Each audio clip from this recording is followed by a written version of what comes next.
വന്ന് ഉടമ്പടിയൊക്കെ എടുത്ത് പ്രാർത്ഥിച്ച് ഉടമ്പടിയുടെ കാലാവധിക്ക് തീരാറായപ്പോഴത്തേനും കോവിഡ് വന്നു പല കമ്പനികളും അടച്ചിട്ടു, പല കമ്പനികളിലും ജോലിയില്ല.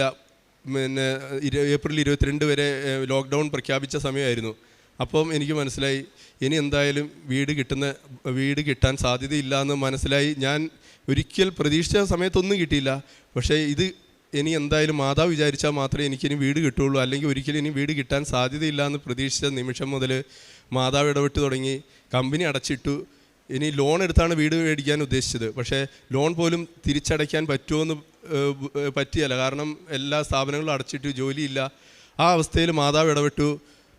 ആ കോവിഡ് വന്ന ആ മാസം തന്നെ എനിക്കൊരു 5 സെൻറ്റ് സ്ഥലവും വീടും, അത് വർഷങ്ങളായിട്ട് 10 വർഷം വീടിന് വേണ്ടി അന്വേഷിച്ചിട്ട് കോവിഡ് വന്ന് ജോലി ഇല്ലാത്ത സമയത്ത് ഒരു ലോണും എനിക്ക് ശരിയായി. 20 ലക്ഷം രൂപയുടെ ലോണും ശരിയായി.